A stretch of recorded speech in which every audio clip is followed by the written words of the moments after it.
Cool. Oh, that was So today I got Ryan and Thomas.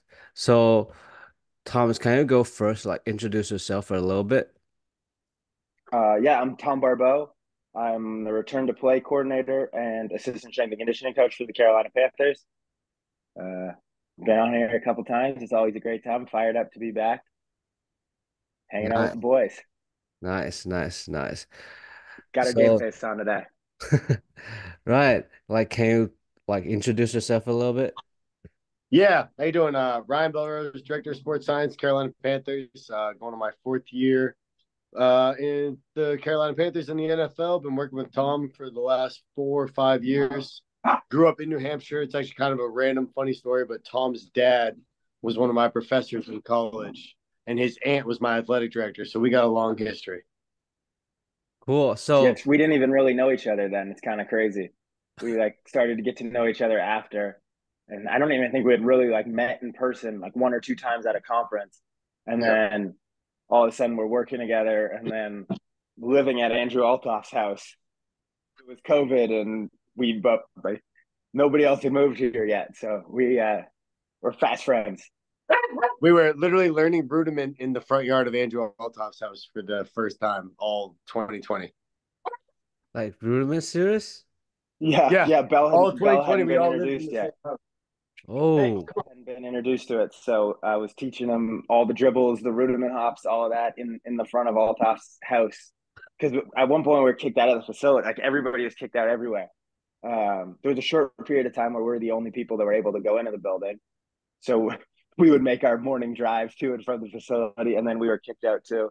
So we would train in Coach Altoff's garage and warm up outside and top bell, the dribbles, the rudiment hops, got it all locked in, Yep. and started my illustrious Olympic weightlifting career in the garage.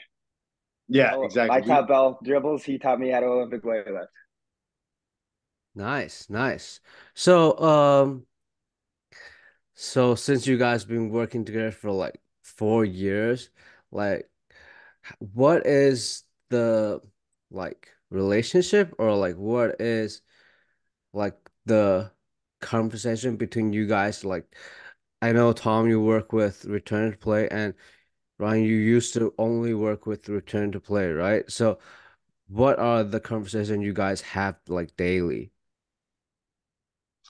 Yeah, it's a good question. I mean, like as far as the relationship goes, it helps because we're obviously there's a lot of familiarity between the two of us, not even just from like the fact that we've worked together for 4 years, but we came up under very similar systems from a programming standpoint. So like I know what Tom's gonna do, when he's gonna do it, just like he knows kind of what I'm gonna do and what I'm thinking. So it's like when he's doing his programs, I have a decent idea of like what the day is gonna look like for him. So we probably have to communicate less than everybody else around us at this point in time, just because I already know what he's gonna do. And like as he's doing his return to plays, if I'm at the laptop, like I'll just shoot him text of live updates where he is, what he's doing. Or like if a guy's running a little bit harder than we want on back to back days, like I can text Tom and be like, "Hey, you got this many high speed yards back to back days. Just a heads up. I know today's supposed to be this. Like whatever your plan is, like we got to make an adjustment." So I would say that that's kind of the conversation. That's how that goes. It also helps because like Tom can kind of audit my thought processes on a lot of different things that we're doing. So I can like have an idea and start rolling with it and kind of like, hey, I think this, and this. And like obviously I'll get excited. I can get going, start throwing things around. Like, what if we do this? What if we divide this out by this? We could do a player load for this. And Tom can kind of be like, oh, I like that. It's a great idea. Or because we have come up in the same system, he can hit me with like, hey, yeah, but don't forget about this. And so that makes it. It's also like because we know each other, like there is no you don't have to tiptoe around anything, right? Like we can say what we want to say to each other and it not be a big deal. That was going to be my one of my big ones. Is it's there's never even a question of friendship getting in the way of what you're saying, and it makes it so easy because like he can tell me that I made a mistake, and no part of me gets defensive because I know that I made a mistake. It makes it very easy to accept criticism. And what he said also, we both have physical education backgrounds originally. I think that's really important. So some of our conversations are about actually teaching. And that's something we both, I mean, I'm not speaking for Ryan, but we both really view it as valuable. And it's like if I can teach it to a kindergartner or a sixth grader, I definitely can teach it to a professional athlete. And the conversations we're able to have, even about like the effectiveness of the communication, I think are high level because of that. I hope are high level because of that. Um, and then when he's talking about even even saying that, you know, we come up under the same system, like Bellerose is, I would say, his biggest mentor is Dave Feely, who's the head strength coach at Duke. Dave Feely also went to the same university as him and also took my dad's course. So, and Bellerose took my dad's course. So we all understand that if we do something forwards, if we run forwards, we're probably going to run backwards after. And if we do something to one side, we're probably going to do it to the other side. And if we do it slowly, we're going to do it at a moderate speed, and then we're going to do it fast.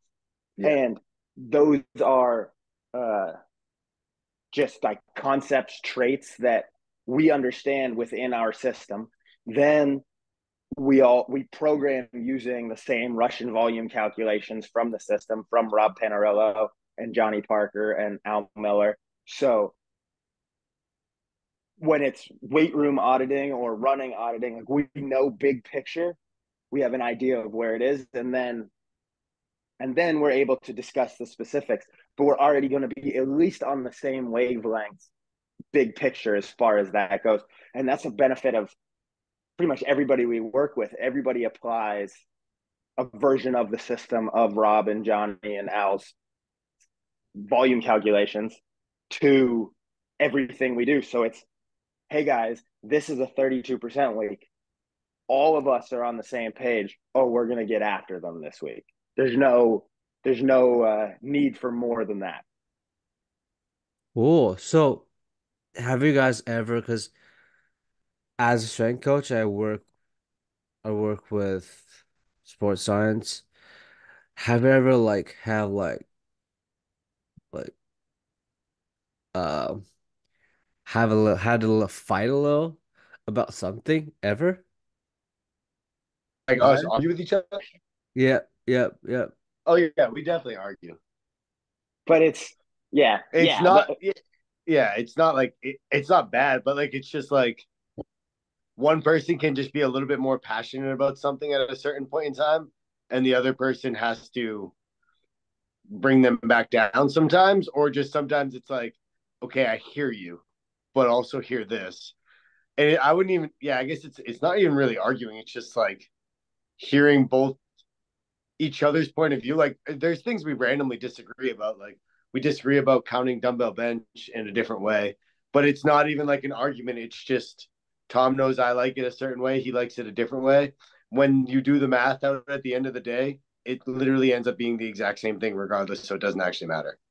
I feel like we're in couples therapy right now. I was So literally do you trying to guys think of ever like what else argue? have we Well, argued let me about. think about it. That's funny. That's funny. So, since both of you guys got promoted, uh, Ryan, can you like explain a little bit what are the like the new responsibility you have to like deal with? What are some new things you have to like deal with? Yeah, absolutely. I mean, I think it's been like a slow roll into this promotion for the last like year or so. Um, the biggest thing is it's more global than it was previously. Previously, I was able to kind of be a lot more one on one, especially dialed in on the return to play side of things. That's where I kind of let's say I cut my teeth over the last couple of years.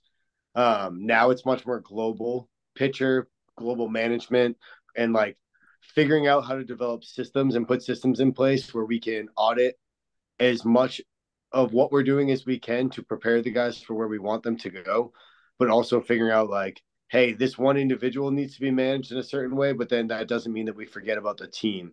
So I would say with this new role, it's kind of putting systems in place to affect as many people as humanly possible and then disseminating the information across multiple departments and making sure everyone's getting the information they need and making sure I'm kind of meeting with more people in the organization of like, hey, well, what is it that you need to see? What do you want? How can I get that done faster? And then just making sure like I'm touching base with all of those people along the way.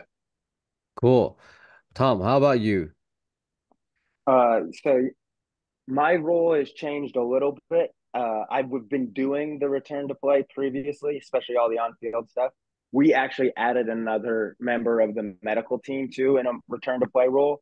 So it's a gentleman named Harrison Grube he came from the Seahawks. So he and I are working hand in hand with. I mean, this time of year it's not as busy, thankfully. Hopefully we keep it that way.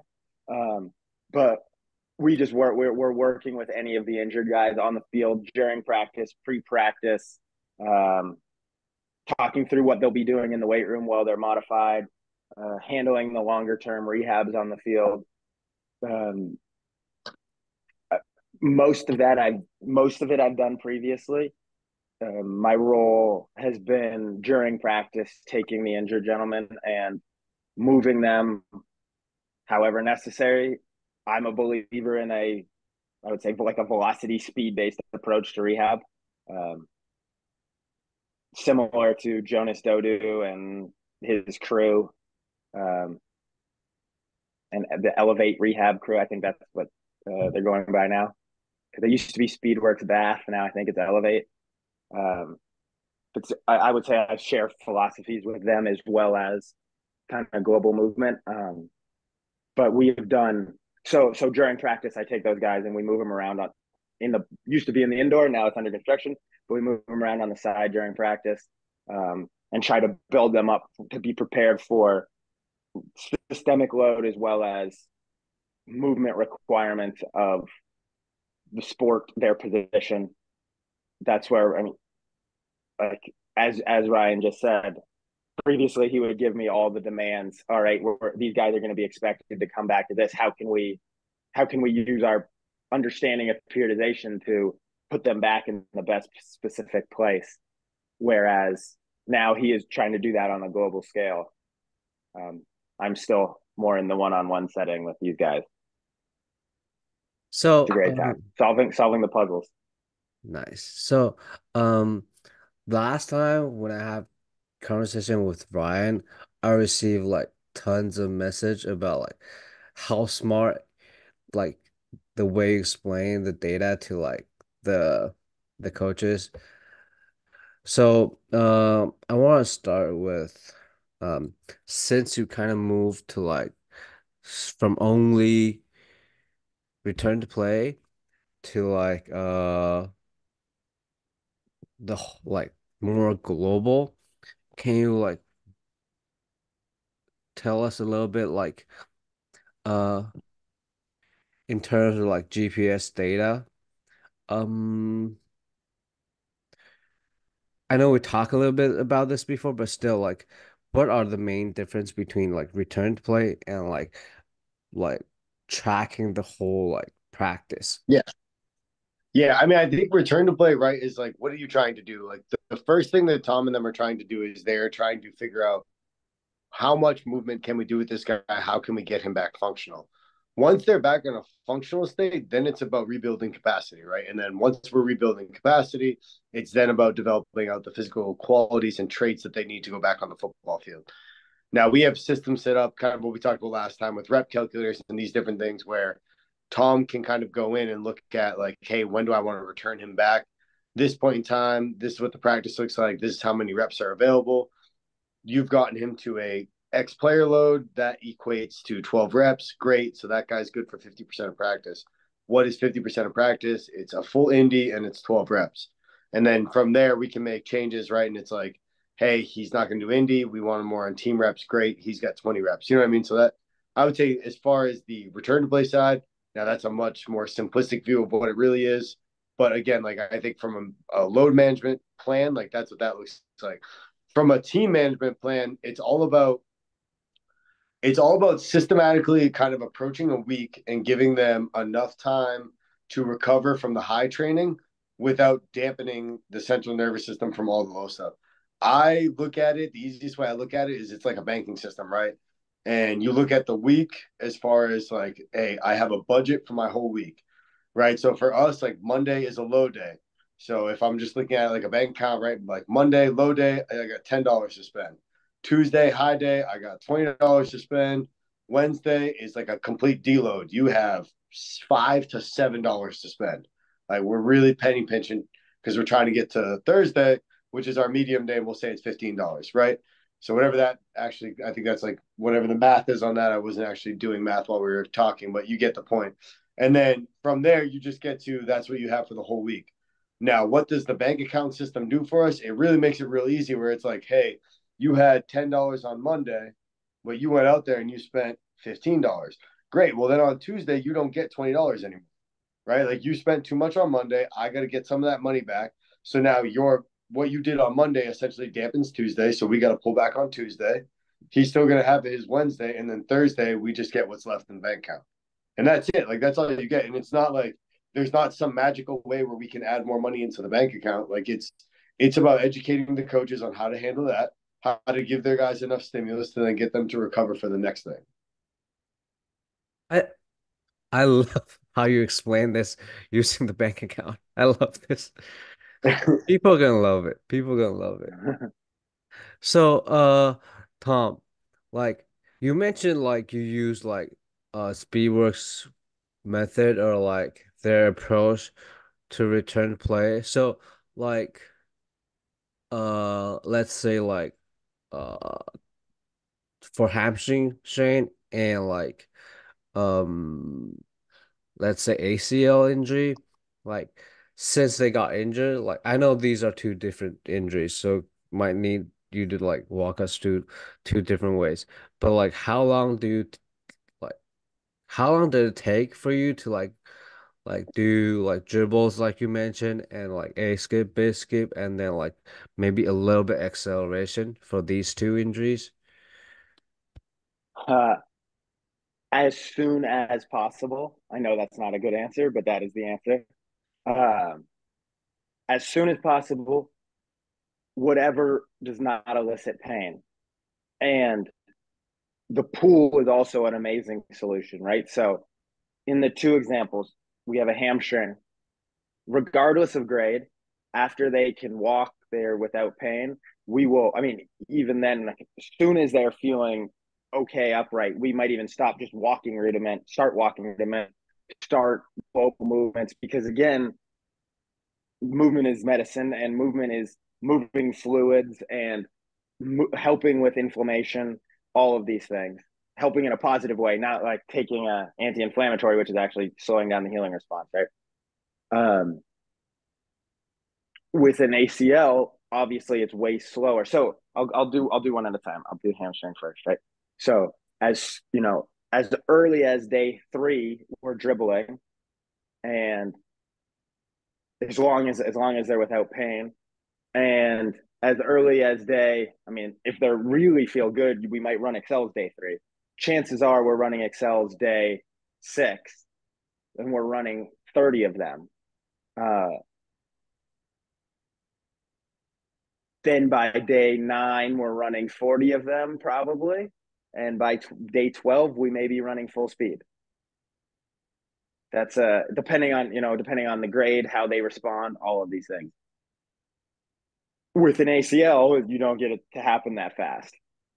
But with an ACL, I think that it's really important to still give the body velocity, give the brain velocity, give the muscle velocity, because that's going to be the highest motor unit recruitment. That's going to be the highest central stimulus, and that's going to drive all of your other needs. It's going to help with hypertrophy, right? Like velocity, even if it's a bounce because you can't jump yet, it's going to allow the body to have hypertrophy. It is going to allow the body to gain strength back. The other, in the case of something like an ACL too, we'll put them in the pool as early as the the sutures are healed, and we may be unloaded. We'll very likely be unloaded, but we're going to do all sorts of movement, because I think that we get too myopic trying to fix a knee and we forget about an ankle and a hip and a back.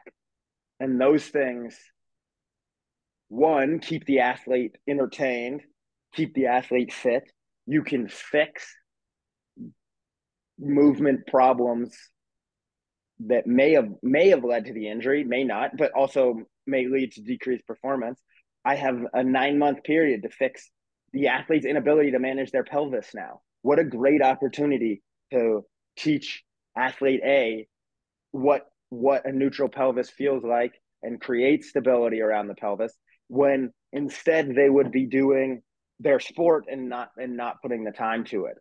Um, I actually just listened to your podcast with Randy Huntington again as well, and he he's brilliant, but he is talking about getting the athletes in the pool every day after training, and he's the first person I've heard say that aside from my father's mentor, Dr. Igor Burdenko.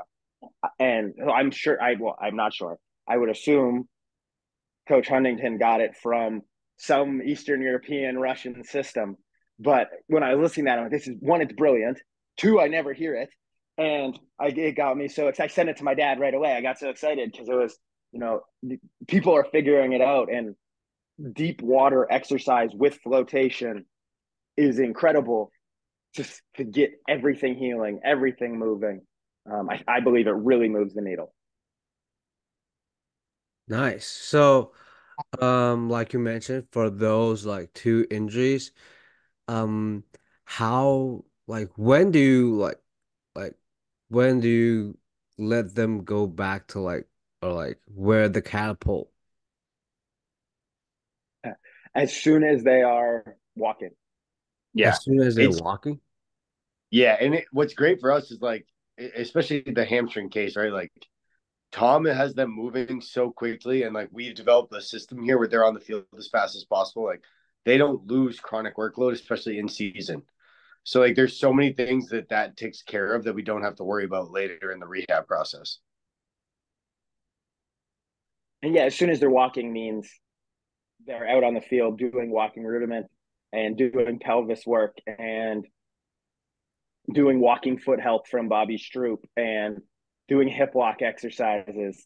And this is it can be that, but they're still wearing it so that we have an idea of where they're at. They might have a max velocity for the day of 6 miles an hour, and they may have zero explosive movements unless they got on the golf cart, in which case we'll have to get Ryan to go chop that out.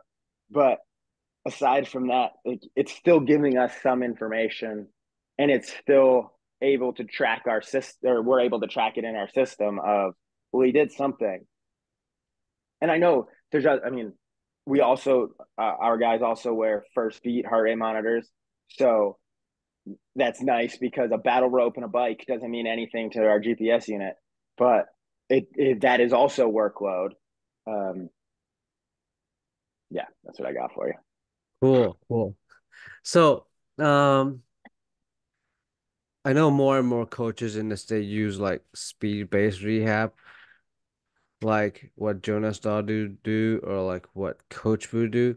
So, when do you start using this approach?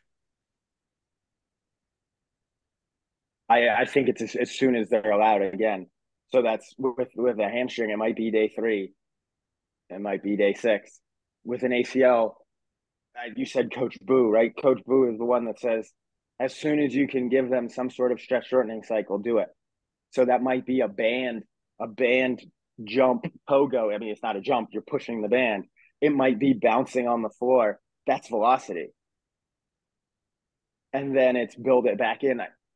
A lot of volume without intensity is an irritant, and it is dampening. Um, the body needs spike, and it needs intensity, and it needs velocity. Velocity is force, right? High Yeah. velocities end up being not strictly on their own. I understand physics enough to understand that. I'm not a physicist, but I understand enough to know that I need some load, but with the velocity. But it's Yeah. going to some force with the velocity. Uh, but yeah, that's Yeah. Yeah. So, um, so I know I kind of like talked to Ryan before about like what metrics you guys track for return to play. So how about like Tom? what are the metrics you're gonna look at like when it comes to like return to play? Like what are some like key things you're gonna focus on? Like top speed, like uh Player player. load, top Yeah. speed, yeah. So we'll look at max velocity. We'll look at player load. We'll look at yardage over 75%. We'll look at yardage over 90%. We also look at yardage over 50%. Not not a ton, but it's something to be aware of that, there are certain position groups that cover a ton of yardage, and they do need to be prepared for that, or else they get a sore back when they go back, something like that. Uh, we look at efforts over 75%, efforts only over 90%, because that can be really important. You might get one effort over 90%, but you play special teams versus just being a corner. So if you're a defensive corner, you get one effort over 90%, and it's a 5 yard effort. That's very different than if you're a gunner and you get a 90% effort that's 40 yards.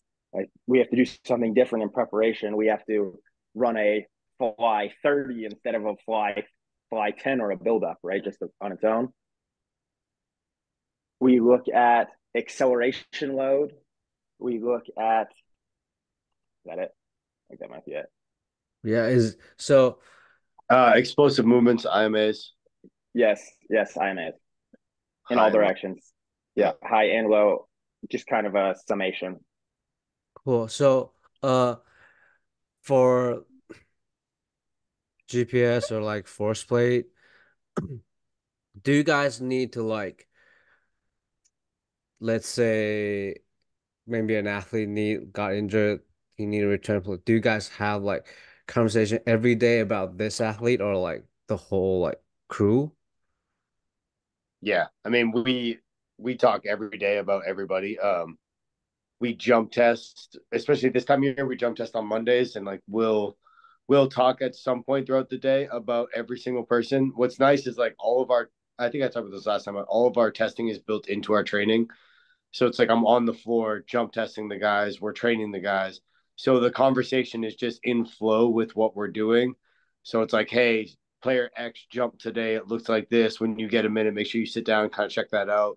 And then that just helps the next conversation, which is, hey, I think I want to pull back on this guy tomorrow. And Tom already knows kind of where I'm at. So then once the conversation starts, he kind of knows the direction I want to go, which just helps lead us both into the bigger conversation with more people, obviously, about like, hey, this is what we're thinking, this is why we're thinking it. From the return to play side, I would say, yeah, we still talk about it with every single one of those guys. Depending on where they're at in the rehab process, probably will dictate how much of the conversation will go that way. If they're really early on in the rehab process, like we're just collecting and gathering, obviously we're looking at it, right? But like if it's a guy's first jump, like I'm not about to make a huge deal that his landing asymmetry is very high. Like, of course, his landing asymmetry is very high. He's trying to get comfortable with jumping and landing. You know what I mean? Like, that's a no brainer. So, like, that's not the end of the world. So, I wouldn't say we dictate too much brain power to that. Cool. Also, as a staff, we meet daily, full health and wellness staff, so performance and medical. We meet every day. It's pretty much the last thing on the schedule. So Yeah. you're getting a summary of the day and a little bit of prep for the next day. And then also we have a daily in season, almost daily. Right now it's just once a week. Return to play meeting. It ended up being not daily, but it's frequent. Return to play meeting with the athletic trainers, PTs, Ryan, myself, and Corey Miller, the other assistant strength and conditioning coach. And we sit and essentially talk through the plan with each athlete. Um, the way it works here is the athletic trainers, PTs have their athletes whose rehab they are in charge of. So they're worried about the rehab in the training room. And then we are able to have an open discussion about what the plan is for the field. So I know my must not do's, because, us strength coaches can get out of hand. And, uh, and then we're able to talk through a good plan. And it's also a good way to get ideas across and kind of brainstorm even bigger picture on how to handle things. It leads to good conversation, and it gets everybody on the same page philosophically, which I think is very, very important. Cool. So uh Ryan, I want to ask you this. when Coach Wu got to like campus at Louisville, um, I think some of the sports scientists have like not I'm not gonna say hard time, but like they not really able to like accept this all the whole speed-based rehab at the first time because not a lot of literature, not a lot of paper talk about this. Can you like walk us through like when Tom started like implement like speed-based rehab at like the beginning, maybe it's like 2 years ago or 3 years ago. What are your thoughts and like on the whole speed-based rehab at the first place?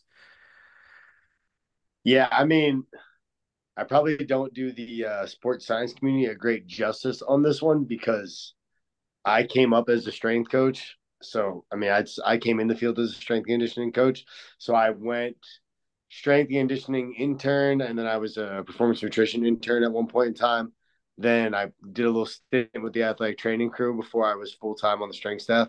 So I did the return to play deal at South Carolina back in 2017 through 2019. So I've kind of lived that life. Um, so I guess the second I saw Coach Boo's model and had Tom roll it out, like it immediately made sense to me. It's I had followed the Derek Hansen model before that Coach Feely, my mentor, had taught me. So it's right on cue with what I believe philosophically as well. So it's a no brainer, honestly. So that's where I probably don't do the regular sports science crew a great justice there. But yeah, it's a no brainer for me. It's for everything I believe in. The Nice, other nice. thing that I think is important to note is our first 2 years here, the director of player health and wellness was Kent Johnston, who had worked in the NFL for 25 years, and he did ran the return to play. He was a huge influence for me to go not only strength and conditioning but also return to play and blend it together because he really pushed me and said, this is going to be important. This is especially at the NFL level where you're playing 17 games. Guys are always banged up. It's so valuable getting them back to return to performance. Um, and Coach Kent is one the nicest man in the world, but he's also very close with Dan Paff. So those people, like a speed based approach. Yeah, it's Coach Boo, it's Jonas, but it's Dan Paff, Yeah. and that was a huge influence on all of us. Um, because when Ryan first showed up with the Panthers, he was an intern for a year. Then he left and came back, so he was there with Coach Kent. Um, so it was almost like it's hard to have negative opinions when these are the people that are telling you what is right. You just yes, you question a little, but also yes, it's right. Um, if Yeah. Dan Paff tells you something, you normally say, "Okay, how are you right?" You don't say, "Are you right?" You say, "I don't understand it yet. Explain." Yeah. Uh, so I think that matters in even in that his auditing of what's going on is I do it now, but I did not start it. I took the torch that was burning very, very, very nicely from Coach Kent and hopefully keep it going. Cool. It also helped like my experience in South Carolina. Like I know you've talked with John Griffin before, but like one thing John always said when we first did return to play was like while you're doing it, obviously you're on the practice field. He would just be like, look at practice. If you're not doing things in your return to play that look like practice from a speed, velocity to a change of direction standpoint, then like what type of conversation are we really having about return to play? So obviously an influence like that early on is very beneficial because then as you continue to grow and you see more systems, there's a system that you're immediately going to be biased towards. And it's the one that, in my opinion, makes the most sense. Man, that You can I further think on. I'm sorry. Go. yeah, I think it is like really important for Ryan to say that because like uh speed-based return play or speed-based rehab is like getting more popular and like I know you came from a like strength and conditioning background, but now you're the director of sports science. It's I think and last podcast like I really received a lot of message like saying like you're like so brilliant. So like I think, So brilliant. yeah, I think His like head's just getting bigger and bigger. Yeah, both keep of you gassing me up. I say mean, explain like speed-based return play is like really cool. It's also becoming more popular because Chris Brama and even JB Marin, your Dan Mendegucha, number one A right now. Um, these guys are putting out great research. Bas van Horen, all these guys putting out great research, proving that you need to run fast, you need to have velocity, you need to return the movements, and those like those are the things to what Bell said. Those are the things that look like the sport. Those are the requirements of the sport. So we need to get it back. Um, Also, kind of piggybacking off what he said, it's like, yeah, you're watching practice, and okay, this is what they have to be able to do. But I think it's really important to say these are the movements they have to be able to do, not necessarily these are the drills that they have to be able to do. Because I can watch a drill in Indy and say, oh, he's got to be able to do that drill. But really, and what is the underpinning requirements of that drill, right? So he's got to be able to crossover run. He's got to be able to crossover run and flip his hips. He has to be able to disassociate his rib cage from his pelvis.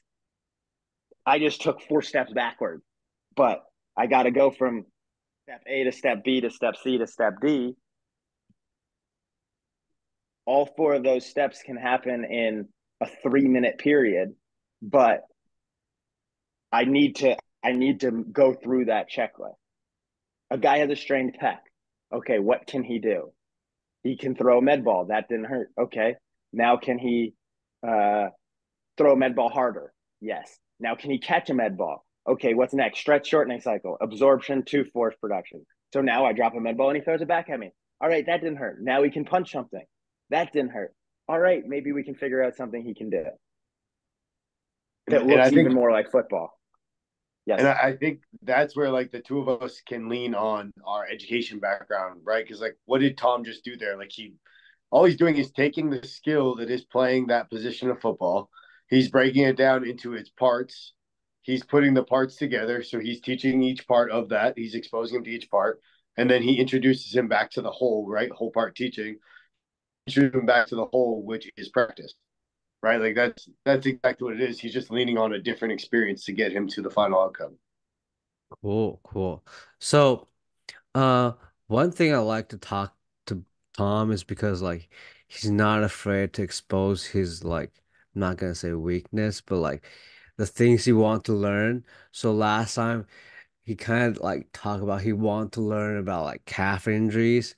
So, uh, for like I think last time is like maybe a year ago. So like Yes. over the Oh past year. yeah, I remember. I haven't forgot. I can tell you exactly why. I have not forgot. So over the past year, like, did anyone reach out to you and like, the calf injury still bothers you? We've done better with them. Greatly improved. Um, Part of that, one of our PTs, Kylan Smith, and our whole athletic medicine department, everybody's really looked into it. But Kylan has done a great job with the Cavs last year. I've listened to a lot of Colin Griffin and the Informed Performance guys. I think it's there. I mean, there's a ton of research coming out on calf injuries right now too. I know Aussie rules football is plagued by them. It really seems like every sport is like the NBA is plagued by them. I mean, Giannis, Kristaps, the Latvian gangster, Kristaps Porzingis, all these guys, right? Lillard had the Achilles, so I think it's an injury that is unfortunately on the rise, and fortunately, because of that, there's going to be a lot of effort put into learning about hopefully preventing, but in the process rehabbing them. Um, so now we definitely have some strong calves in the building, that's for sure. Cool. Hope not strong enough, but they're strong. We're gonna keep making them strong. So, um, Ryan, I'm gonna go to you for this one. Different injuries, does like maybe like calf injury, uh, hamstring, or like a groin injury. Does like different injury like you have to have different process for like in terms of like sports science, or it's about the same? I mean, most of the soft tissue is pretty similar. I think the calf is the one that is the most challenging, especially for what we look at. I mean, I know Tom hinted at, but like that's where the yards over 50% end up mattering more than anything in the world because that is one like that ends up being the accumulation that leads to the biggest problem, especially in the return to play process. So I would say that is the one that gets the most look. Now, with that being said, like there are nuances with each of them, right? Like a groin is going to dictate a slightly different rehab, which then means we're going to drive up some different metrics along the way. Um, we found with the hamstrings, especially early on the rehab process, when we're driving up acceleration load, we can do some different shuffling exercises where we can continue to drive that load, but also put them in a spot that's a little more advantageous for the timeline that we're at with the hamstring. So I would say yes, there's nuances to them all, but it is a very similar protocol that Tom has developed or the crew has developed that Tom ends up implementing throughout practice. Um, yeah, roundabout answer. Now, the other side of that is like then the other testing side, right? Because we're obviously we do all the testing, we have all the vault stuff here. So it's then the time in which we get them back into that testing protocol is a little more important. Once they can dribble on the field, then we'll start jumping them. Once we can start jumping them, we can start breaking down their jumps and figuring out what that looks like. And then from there, it's like if it's a hamstring, when are we going to Nord board them? When are we going to do an ISO 30, ISO 60, depending on what part of the hamstring is strained? Great. Give Tom that feedback. Okay, we're going to do this. When are we going to Nordic him? That's going to be a part of the protocol. Same thing for the groin bar when it's a groin injury, right? And then we kind of will go. I think what we do great here is we all believe that the training and the testing are one and the same. So once a guy is kind of back into the training, he's back into the hopper of the testing. So that makes it really easy of like, hey, yes, he has a hamstring strain, but we're going to groin bar on Wednesday, so he's still going to groin bar. So like we're still going to pay attention to all these things throughout the process. Cool, cool. I love this. So this Also, did is you strain your hamstring because your groin is weak? Did you strain your groin because your hamstring's weak? Can you Yeah, squeeze? Can you have hip flexion? Can you have hip extension? Is that a hamstring? Is that a groin? It's a great question. I mean, hip flexion is probably not a hamstring, but you know what I'm saying. yeah. We have definitely we've definitely found the groin to be the hamstring more than once. cool, cool. So, um, last part of the podcast, like, like, last year, Tom said he want to like learn more about calf injury. So in the next year, what do you want to learn? Mm, mm. A really good question. Bell, you got something off the top of your head? I'm thinking. For me, Yep, yep. Yeah, yeah, or for me, dude. What am I trying to learn? well, I was more excited to hear what you were going to say because I was like, well, you say, what are you going to say? What's your thought? I mean, yeah, I would say Currently, like, go ahead. okay, I got it. Here we go. Currently, I've been doing a lot of I've really been diving into motor learning. I've really enjoyed like skill development, um, not only for improving sports skill, but because that's kind of a not something that I have interest in doing, but I enjoy the conversations with the coaches.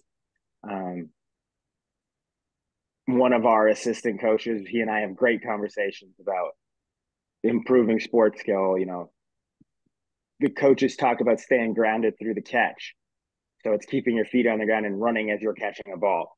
And they see that and I see, oh, you're when you jump to catch the ball, you're freezing degrees of freedom because you lack the coordination. So how do we create an environment, a task where you have to run through the catch? Because we can actually improve these skills. I can't because I don't know anything about playing wide receiver, but I can give you the education that I've learned to help you improve a better drill, right? And that's something I've thought has been really cool, completely out of my setting. But it's interesting. And then it is valuable when they're in return to play and I have 4 weeks and I'm trying to improve a different skill, a movement literacy skill. Well, now I understand how to use the constraints of that approach or whatever it is. Again, having the education background, we took classes on it, but it's awesome applying it, and that's something I've been really interested in. I've also been doing a lot of listening, reading of like Chris Beardsley's research, a little more fatigue hypertrophy modeling. I am not a bodybuilding aficionado, as you can see by the size of my neck and my arms. It's just not overly of interest to me. I like to Olympic lift a little bit, and I like to dunk a basketball. That's about the extent of it. But that's something that's been interesting to me. Even again in return to play, we're trying to get an ACL back, right? And we need equal quad size, and we need the quad to be strong. All of these testing metrics. Well, if I do something 5 days a week, I'm probably not going to have maximal hypertrophy. And I don't know that because I went to PT school, which I didn't. I know that because the hypertrophy literature tells me that I need to load at a very stressful level, and then I need to give it time to recover. So, how can I apply truths of physiology to the return to play process, um, and hopefully help everybody in our building by getting better at science? I Nice. guess Give Nice. everyone some big VMOs. That's really all we're trying to do. that's who we're just chicks love VMOs. Chicks love VMOs and calves. That's all we're trying to build with Carolina Panthers. Cool. Ryan, how about you? What are your like goals to like, or like what do you want to learn like in the next year? Yeah, I'm currently big on obviously data and analytics, right? Like that's currently my realm. My number one thing is I want all the data to speak to each other so that we can have a faster automated process that we can then disseminate information faster to each department so we can make informed decisions at a higher rate and lead to obviously a higher successful rate. Because right, it's collecting the data is important, making the reports is important, but really the decisions are the most important thing that you can do. Well, your decisions are only as good as the information that you can receive. And if the information is delayed and it's not speaking to each other, then we don't have the full picture, then we can't make the best decision. So like that is the number one thing that we believe that we need to work at and continue to get better at. Obviously, it's something we do now. It's not like we don't do it. I just genuinely believe like we can do it at a higher and a faster rate, and it'll help us make some better decisions. Cool, cool. I think that's like all I have for you guys today. And I have to say, like, both of you are like really smart, really good. I love this one we so much. I we love just this one watch so some good YouTube videos. You just watch a YouTube video, you can learn anything. I was Just yeah, we both watched your raining video this morning. Oh, really? just Appreciate yeah, that. there you go. So you listen to you and Randy Huntington, and then all of a sudden you sound smart after. It's a great strategy. Yeah, just listen to it 12 hours before, repeat it one more time, write a couple notes. You sound great. You're good to go. You could fool anybody. Bunch of war odds over here. Cool. So So, it's yep. So appreciate you for having us on, and it's fun together because this is how we function on a day to day. So it's a great time. cool. So for those who are interested in what you guys are talking about, Tom, where can they reach out to you? I am on Instagram, Twitter at Barbeau Training. My last name Barbeau Training. Or you can email me. It's thomas.barbeau@panthers.nfl.com. I think Cool. that's it. I got LinkedIn too, but I don't get notifications on LinkedIn, so yeah, no chance I'm responding. I apologize. I So how about apologize you, ahead of Ryan? time. Yeah, you can reach out to me on Twitter. It's coach_Bellerose. And then my email is ryan.bellerose@panthers.nfl.com if you want to reach out there. Cool. We'll send you YouTube links where we learned everything. There you go. To a